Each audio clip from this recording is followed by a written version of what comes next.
discipulado que no se detiene.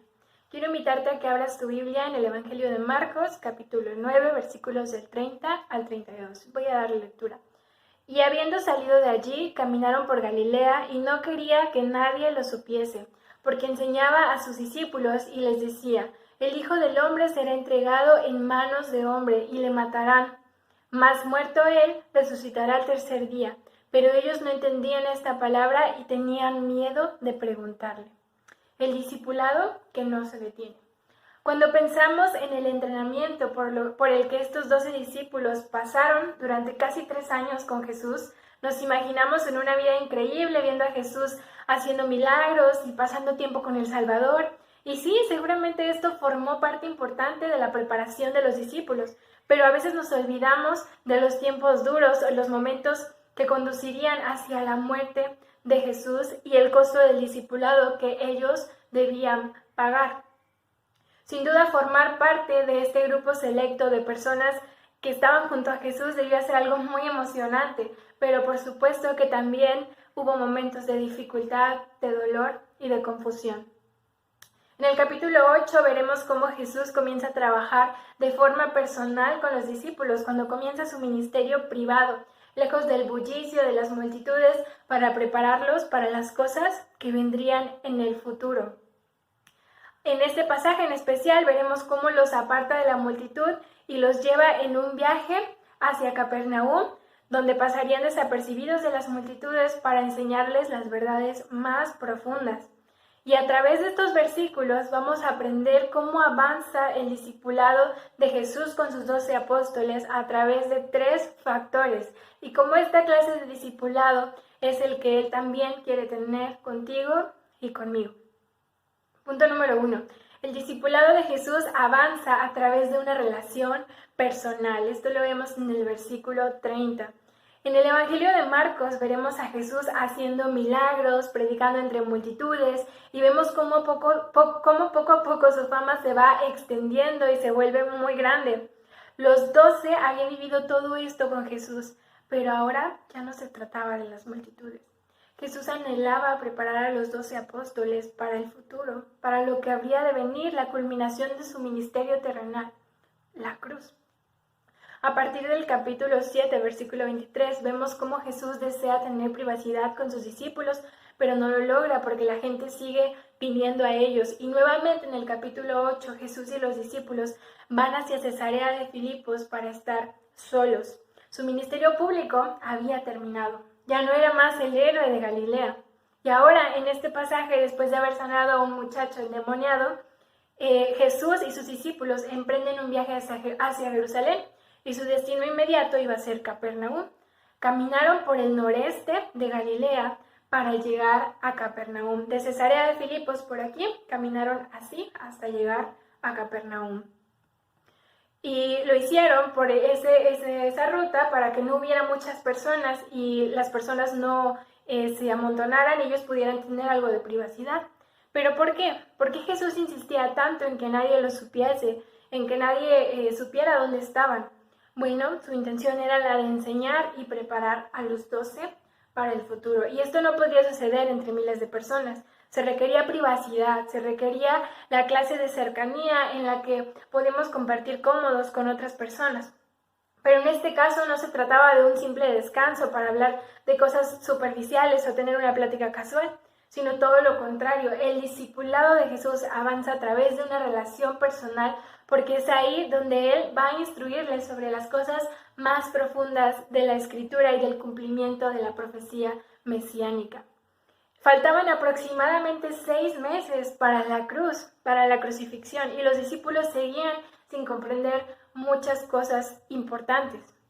En el Evangelio de Marcos veremos que Jesús anuncia su muerte 3 veces. Y la primera vez que lo hizo, en Marcos 8:31, vamos a ver a Pedro reprendiendo a Jesús o intentando reprenderlo por lo que decía. Porque en su mente el Salvador, el Mesías, no podía morir de esa manera. Y cuando pensamos en esto, la manera en que Pedro reacciona, nos damos cuenta que era la misma manera en que los discípulos pensaban también sobre el Mesías. Después, unos versículos antes de este pasaje, veremos cómo fracasan al intentar sanar a un joven endemoniado.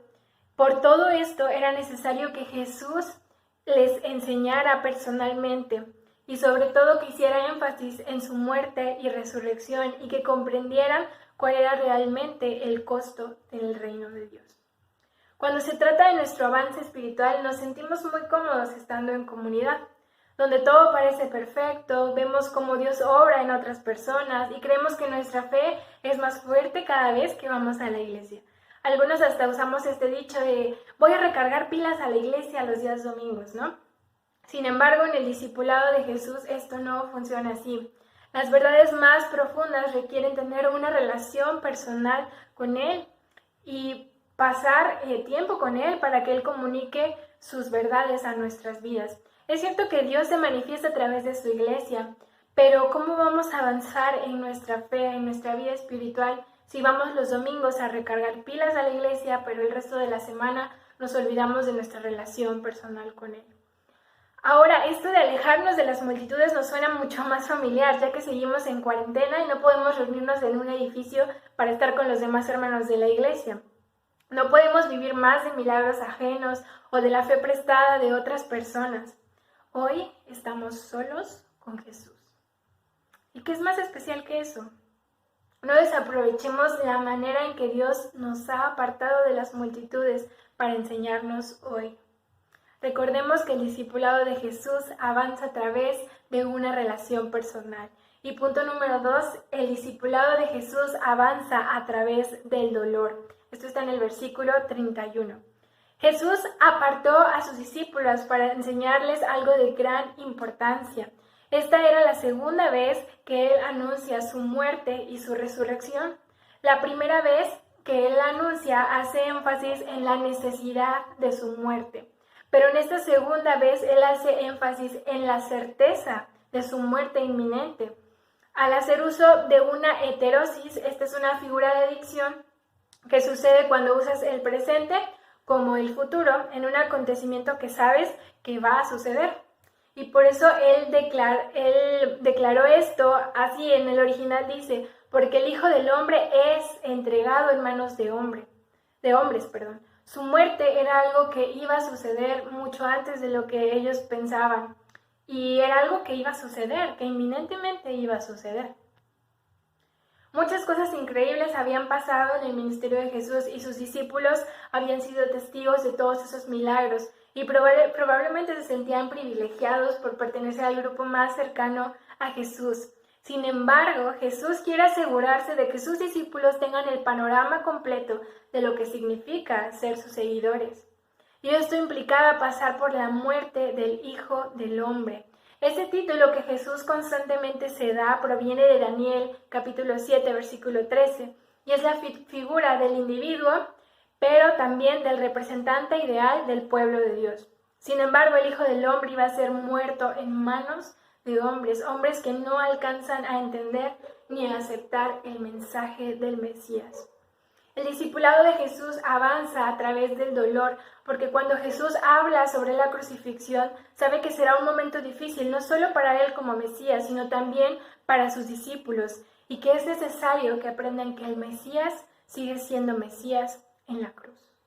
No solamente en medio de milagros y multitudes, también ellos deberían aprender que a partir de ese momento, ellos pasarían también por situaciones difíciles y de persecución. Y luego es importante reconocer que la muerte es necesaria para la resurrección. Sin muerte no hay resurrección y sin dolor tampoco gloria. El cumplimiento de la Escritura era necesaria para que sus discípulos crecieran.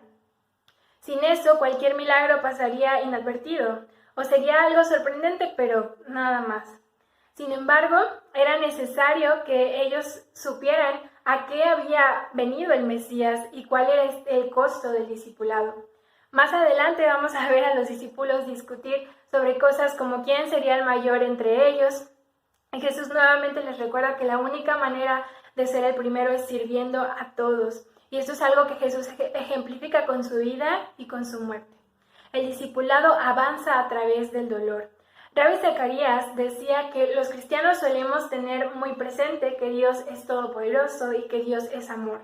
Entonces, cuando miramos hacia el sufrimiento, decimos, ¿cómo es posible que un Dios todopoderoso y un Dios que es amor permita el sufrimiento en mi vida, permita el dolor?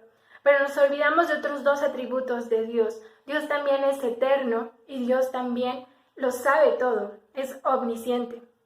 Entonces, cuando agregamos estos otros dos atributos de Dios, el panorama cambia, porque sabemos que si Dios permite el sufrimiento es porque Él sabe qué es lo que va a pasar, porque Él conoce todo. Y vemos cómo con el paso del tiempo Dios no siempre elimina el dolor en nuestras vidas, sino que a través de ese dolor nos moldea y nos conforma a la persona que Él quiere que seamos. El dolor de la cruz, de su muerte, era necesario para nuestra salvación. El dolor que los discípulos pasarían era necesario para su crecimiento y sin duda el dolor que nosotros podamos pasar también es necesario para nuestro avance en el discipulado que Jesús tiene para nosotros. Nuestro Dios es soberano, sabía por qué la muerte de su Hijo Jesús era importante para su plan redentor. Y no solo eso, sino que había de resucitar al tercer día para nunca volver a morir y estar a la diestra con el Padre. A través de nuestro discipulado que no se detiene, seguramente pasaremos por momentos de dolor. No olvidemos que Dios es eterno y que Él todo lo sabe y que a través de ese dolor su discipulado sigue avanzando. Punto número 3. El discipulado de Jesús avanza a través de la incertidumbre. Eso está en el versículo 32. Ya hemos visto que el discipulado de Jesús avanza a través de una relación personal y a través del dolor. Y el tercer punto es a través de la incertidumbre. ¿Por qué? Bueno, vamos a observar en el versículo 32 cómo reaccionan los apóstoles ante el segundo anuncio de la muerte de Jesús. Dice en el versículo que ellos no entendían lo que les estaba diciendo y que tenían miedo de preguntarle. Mateo también menciona que se entristecieron. La primera vez que Jesús anuncia su muerte, recordamos a Pedro reprendiéndole a lo que Jesús dice, apártate de mí, Satanás. Pedro entendía que Jesús era el Mesías, el Hijo de Dios, pero evidentemente no entendía cuál era la misión del Mesías, que consistía en sufrir y morir por su pueblo. Y esto que Pedro deja ver es la misma situación en la que se encuentran los demás discípulos. Ellos tenían en su mente un Mesías reinante que los libertaría del yugo de los romanos y que estaría con ellos para defender al pueblo de Israel. Sin embargo, todas esas ideas quedan frustradas ante el anuncio de Jesús. Había incertidumbre en sus corazones, tal vez hasta duda, y este miedo que ellos sienten no es porque el temperamento de Jesús se los haya provocado, sino más bien es una muestra de su situación emocional y espiritual. Y los discípulos, ya varias veces se habían mostrado incapaces de comprender y de asumir el mensaje de Jesús.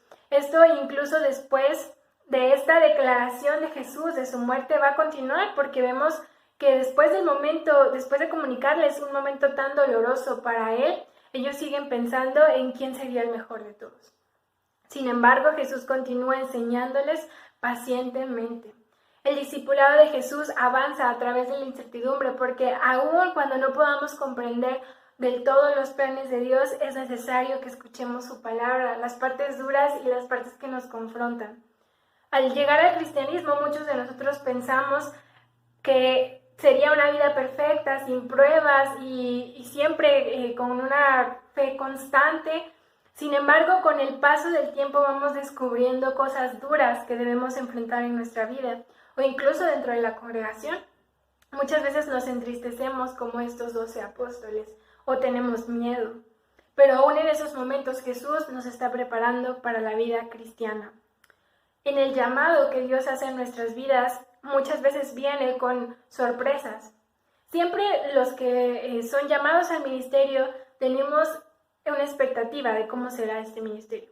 Pensamos muchas veces egoístamente y decimos quiero predicar aquí y allá, quiero viajar acá y hacer esto y llegar a lugares grandes, y hasta parece que el nombre de Jesús se convierte en un puente para alcanzar nuestros sueños. Pero cuando esto sucede siempre habrá algo que confronte nuestras vidas, que como a los discípulos nos deje con algo de desconcierto para parar y darnos cuenta de cuál es verdaderamente el propósito de Dios.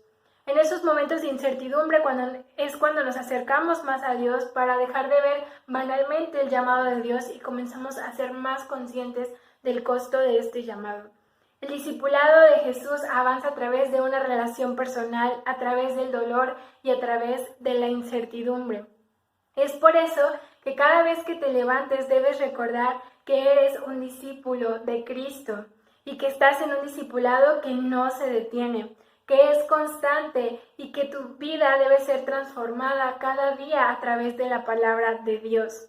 No podemos pensar que por ser parte de un grupo especial en la iglesia o por tener algunos títulos hemos completado el entrenamiento de Jesús. Aún estos apóstoles que estaban tan cerca de él necesitaban que les enseñara constantemente su palabra y ser moldeados por ella. ¿Cuánto más nosotros que vivimos en un mundo completamente ajeno a la verdad de Dios? ¿Qué debes hacer? Valorar tu relación personal con Cristo como una manera en la que Él quiere preparar tu corazón para las verdades más profundas que se encuentran en la Escritura. Y no esperar que Dios hable a tu vida todo el tiempo a través de la fe prestada de alguien más. Está bien oír prédicas o predicaciones como esta, pero definitivamente no podemos vivir la vida cristiana sin una relación personal con Él. Además, recuerda que el dolor es una manera en la que Dios quiere transformar tu vida a su imagen y que el sufrimiento es necesario para crecer y ser más como Él. Recuerda que Dios es eterno y soberano y no hay nada que se salga de su control. Seamos parte de este discipulado que no se detiene, del discipulado de Jesús que avanza a través de una relación personal, a través del dolor y a través de la incertidumbre.